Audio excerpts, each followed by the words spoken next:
Logiciel QCM Scan. Donc je vais sur Google, je tape QCM Scan et donc effectivement on tombe sur l'ancien site QCM Facile et le nouveau site QCM Scan. On va venir dessus et donc on voit les deux outils QCM Scanner, QCM Biblio. Donc pour utiliser QCM Scanner, qu'est-ce qu'on fait? Regardez, donc le but c'est de créer une grille de sujets, les étudiants passent l'épreuve, on scanne les copies, on envoie à QCM Scan les fichiers images et on récupère les notes. Donc pour ça, je vous conseille de commencer et d'utiliser ce fichier. Donc j'ai déjà récupéré, donc on a dedans le fichier des étudiants. Donc à vous de remplir le numéro de l'étudiant, le nom et le prénom. Le fichier des solutions, donc pour chaque question, on a, par exemple pour la question numéro 1, on attend la réponse B, réponse numéro 2, C, etc. Et on voit un petit peu plus bas qu'on peut aussi avoir plusieurs réponses pour la même question. Très bien, donc on va retourner sur le QCM. Donc pour pouvoir travailler, il va falloir se connecter. Donc soit on crée un compte, soit on s'inscrit, d'accord, soit effectivement on peut se connecter avec démo, c'est ce qu'on va faire. Donc on se connecte, on va sur QCM Scanner et on va voir la liste de nos QCM. Ça c'est tous les QCM utilisés par démo. Donc on va créer un nouveau QCM. Il y a deux types de QCM, ou une seule grille, vous voyez là il y a beaucoup de réponses possibles, il faudra faire le sujet à côté, ou alors la possibilité de mettre les questionnaires sur la grille. Et donc là je génère un fichier PowerPoint ou Word pour mettre les questionnaires sur la grille. Donc on va prendre une grille de réponse, et là je vais marquer test QCM. On a 44 questions, mais ça vous mettrez le nom que vous voulez. On peut avoir plusieurs fois la même question. Et puis si l'étudiant répond à tout juste, on met un point. Et si il a faux, il a moins 0,1 point.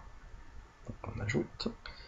Et là, regardez, le QCM apparaît ici avec 44 questions. Donc maintenant, qu'est-ce qu'il va falloir? Le sélectionner et charger la grille de réponse. En chargeant la grille de réponse, regardez, j'imprime ça et je le distribue aux étudiants. Donc il y a bien 44 réponses et les étudiants inscrivent leur nom, leur prénom, le numéro qu'on avait vu tout à l'heure. Voilà, donc là c'est pas très compliqué. Donc la solution, je l'avais écrite tout à l'heure. On va l'envoyer. Donc la solution c'est celui-là, on ouvre le fichier et on le upload. Et voilà bien sûr la solution. Alors si on veut, bien sûr on peut décocher ou cocher la solution, rajouter des points si on veut qu'une question en particulier ait plus de points si elle est bien, si elle est juste, ou pénalise plus un étudiant si elle est fausse. On a la liste des étudiants, pour l'instant on a 44 questions, maintenant on va faire pareil avec le fichier étudiant. Envoyer, et là j'ai mes étudiants. Donc j'ai 28 étudiants, 0 copie, 44 questions.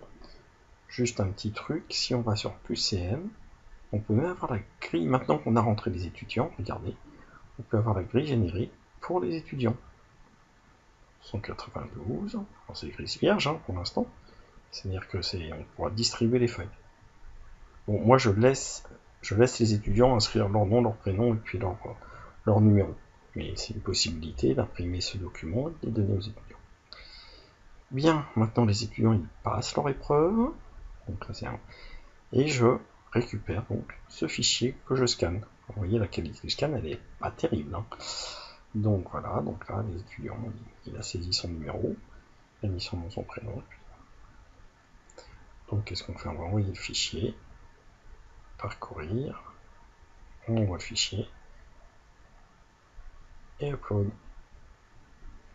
Donc là, regardez, donc ça se passe en deux temps. Premier temps, on envoie le fichier qui fait 5 mégas ou 4,73 mégas, et après dans un deuxième temps, les copies vont se corriger.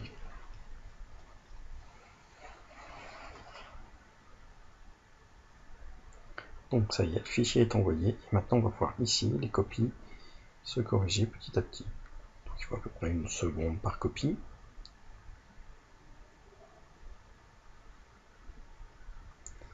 Voilà, donc j'ai un QCM, créé le 11 mars 2017, 44 questions, réponses multiples, 24 copies, 28 étudiants. Le point juste et la moyenne est de 8. Donc je peux aller voir les copies. Regardez, je peux mettre ça comme ça, je peux aller voir les copies. Regardez, elle a été bien identifiée. Là j'ai la réponse, et là j'ai la solution attendue.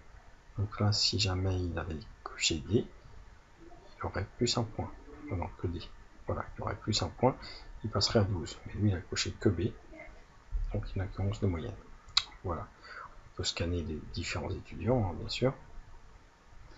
Si un étudiant avait mal identifié son numéro, on aurait pu le remettre là. Voilà. Donc, une fois qu'on a fait tout ça, maintenant, on va simplement récupérer les notes. Et on a le fichier des notes qu'on peut ouvrir.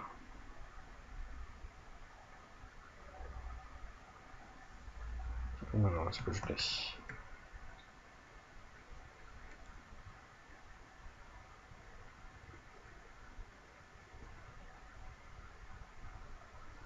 Voilà. Donc là, j'ai mes notes. Donc, pour chaque étudiant, j'ai la note sur 20. Aux étudiants qui n'ont pas de copie. Enfin, une autre option, c'est d'aller vous vérifier le fichier des statistiques, ce qui permet d'avoir pour chaque étudiant et pour chaque question, effectivement, regardez, pour chaque question, on va avoir là, comment ça s'appelle? Par exemple, pour la question 5, on sait qu'il y a 7 étudiants qui ont juste. D'accord. Pour la question 5, la correction c'était C, il y a 7 qui ont répondu juste, 11 qui ont répondu faux, et 6 qui n'ont pas eu de réponse, avec toutes les questions par étudiant, toutes les réponses par étudiant. Voilà, j'espère que cette démonstration vous sera utile pour faire votre correction. À bientôt.